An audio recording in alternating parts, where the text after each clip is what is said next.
Alright guys, so we just got a ton of brand new juicy info for Dragon Ball Sparking Zero, including brand new characters, game modes, release date windows, and much more. So we have a ton of stuff to cover in today's video, so let's not waste any time. And by the way, if you guys do want to keep getting updated here, everything Dragon Ball Sparking Zero as well as Dragon Ball Legends, just simply like and subscribe, and I got you guys covered here 24/7.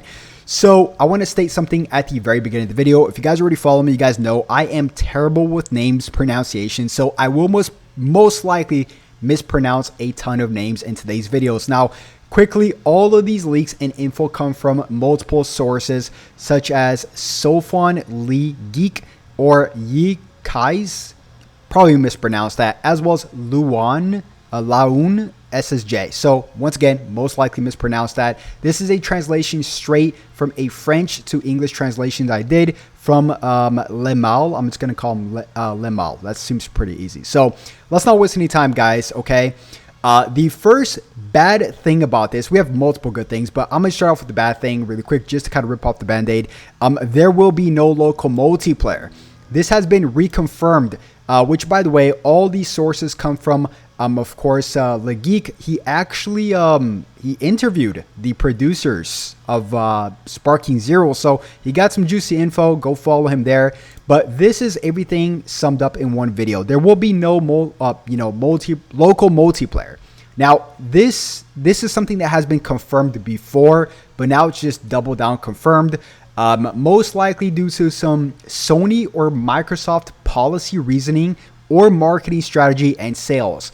This is still not 100% confirmed. I mean, in terms of like the reason being why, but it is confirmed that there will be no local multiplayer. Now, this is a shame for a guy like me, which is an old man.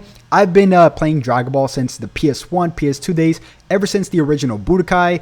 You can even say Budokai, final. You can even go back up to final bouts for the PS1 days, the Game Boy days. I played all the Tenkaichis, and the Tenkaichis was me and my brothers playing on the sofa versus each other local multiplayer. That was the thing we did, but it's quite a shame that this is not going to be part of the game. So I'm just going to move on here, guys, to some good stuff because, yes, we have a lot of stuff to cover, okay?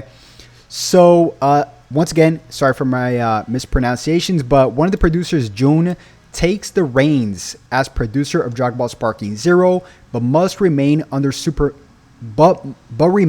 supervision of Ryu, the producer of Dragon Ball Budokai Tenkaichi series, who validates the direction and choices of the new Budokai Tenkaichi Sparking Zero. Okay, that's something we kind of already knew to some certain degree, right? Also, the team is open to criticism and consists of enthusiasts in the team, with Jun himself being a huge fan of the series, which is great to see because, of course, they kind of, could feel of what we want as a fan base. It's, ourselves. So that's really good too. Local multiplayer, local split screen mode won't be available in the end, not because of the developers, but because of the issues with Sony and Microsoft, which makes it difficult to adapt the split screen mode. They are trying to find a solution, but for now, there won't be a split screen display, perhaps due to Sony and Microsoft policies favoring the sales of more consoles. Yikes. Like I said, I won't touch on this too much right now, but as an old school Tenkaichi player, it's kind of like a stab to the heart for me. So hopefully they do change this down the line with an update, but let's just move on here, guys. So it says here, this would, okay, it goes on to talk about more about that. We'll skip that, but Dragon Ball GT characters will be included. This is great because this is so far the confirmed characters on the official website, right, of what we know that's going to come out. Of course, a lot of variations of Vegetas and Gokus, but that's what Tenkaichi is all about. But it's nice to see that now we actually got confirmation on GT characters. It says here, though, perhaps as part of the base roster or as DLC. Or, of course, it could be a mix of both. Perhaps maybe, I don't know, Super Saiyan 4 Goku will be part of the base game, and then Super Saiyan 4 Gogeta won't be part of the base game and a part of the DLC, which, of course, this also confirms DLCs, but we're in 2024, guys, okay? Which, by the way, we'll talk about the release date in just one bit, but we are in 2024, so, yes, yeah, there will most likely be, I mean, it's confirmed now that there's going to be DLCs, but yeah, let's move on. It says here the game will include fusions. Of course, this is a no-brainer, but it goes on to confirm the Gogeta, Vegito, and Gotenks. So really cool stuff right there. I mean, fusions was a huge part of, you know, the Tenkaichi series, so glad to see this back for sure. Now it says here, there is no specific release date at this time. The team is working on the game and wants to avoid rushing to release incomplete games. Now, this is good just because, of course, from the trailer that we saw before, it was a fantastic trailer, the one from Battle Hour, right, from 2023, a few weeks ago. But the thing is that there was small little frames where the characters' models were clearly unfinished. So, yes, I don't mind this, okay? Just make sure the game is 100% complete upon release. I don't care waiting an extra couple months for this. I honestly don't care. But it goes on to say they're taking their time considering a late 2024 or 2025 release. Now, it's nice to see that they're not ruling out 2024. But yeah, I mean, this is also a good sign that, you know, they got a majority of the game done. I'm pretty sure they just got to clean up some stuff. Such as those frames we saw from the Dragon Ball Sparking Zero trailer in Battle Hour. But it's fine. I don't really mind. Another cool thing here is a full story mode will be present, following and evolving from the Tenkaichi 3 series. This is great. I actually do enjoy story mode a lot. We saw like a fighting game like Tekken 8. They did everything really correctly with that game. I mean, they got a fantastic story mode. Everything is super polished. So I honestly don't mind this game. You know, like I said, taking a few months, even releasing 2025, doesn't need to be rushed for 2024. As long as we get a complete, polished game, full story mode, no bugs, no glitches. Of course, there might still be some, but you know, a clean game, I don't mind waiting for a 2025 release. Of course, I will love a 2024 release, but it is what it is. Okay.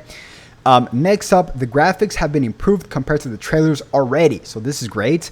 The graphics team, even better, responded to criticisms about the appearance of the hair, for example, which is what I just mentioned about certain frames from the trailer. Like, for example, Goku missing his hair in his model, dude. It's a small frame, but still, it's something that needs to be addressed, obviously, right? Outfits will be able to deteriorate during battle, and fights are designed to be longer than the older ones. Interesting. Okay, so I like this. Not sure. I like this. I'm going to just say I like this. Designed to be longer than the old ones. Because the old ones, I mean, the fights could have dragged on with all the vanishes and stuff. It sometimes really dragged on for a long time. But making it seem like it's, you know, I don't really mind. I don't have much thoughts on this. But designed to be longer than the older ones. I'm not sure if this is due to more vanishing. I'm not sure if this is due to more teams on the sidelines. I'm not sure if this is just, you know, due to more tanky healths and stuff like that, more blocking mechanisms. Not quite sure what this means, but I don't mind. Next up is Ryu probably is his name. Once again, I suck with names. Remains the main decision maker for the project. Okay. The cover of the game is okay, so this one threw me by surprise. The cover of the game is already ready, guys, and uses the style of old drawings. So this is Tenkaichi 1, this is Tenkaichi 2, this is Tenkaichi 3. I really liked the Tenkaichi 2 box art. It's my favorite one of the series, although I do like all of them. I really, really do, but the same style... And it's already ready. I mean, show us already, dude. I'm so curious to see the box art. I am extremely excited for that. So that's great news, honestly. Like, for them to have it done already, we should be seeing some reveals within the next couple months, perhaps. But yeah, this is great. Also, several other trailers will be released in the coming months, each time presenting new features. All right, so multiple trailers coming out. Very soon, within the next couple months, is confirmed with brand new features. This is great news, man. Like I said, a lot of juicy info. Once again, shout out to all the people I've mentioned, such as La Geek and all those other people. So shout out to them. Okay, this is a big one. Characters from Dragon Ball movies will be included, up to Beast Gohan, probably. Now, not quite sure if they're going to add Beast Golem to the base roster or as a DLC. Of course, DLC would be a crazy money-making machine, but still, confirming this is a great thing, okay? That's fantastic, okay? Also, a special effort is put into the sets for better immersion, the human eye being more receptive to immersion thanks to the sets. So I'm assuming like the stage destruction and stuff like that, more immersion in the stages. So this is good. I mean, this is something they did confirm already for sure. But it goes on to say here, the team listens very much to the community on Twitter, aka X, and via email to improve the game through reviews. Ryu himself asked for feedback from all over the world. Constructive criticism is particularly appreciated. So this is great.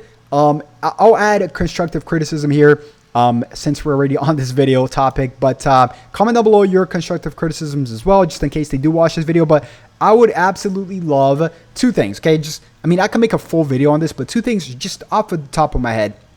Bring back the World Tournament knockout stages, number one. And number two, let's have some tag teams, 2v2, 3v2 online. That would be absolutely epic. But once again, guys, I don't want to run this video a little bit too long, but shout out to So Fun La Geek, Yi Kais, once again, probably butchered all those stuff, and La Un SSJ Lemal.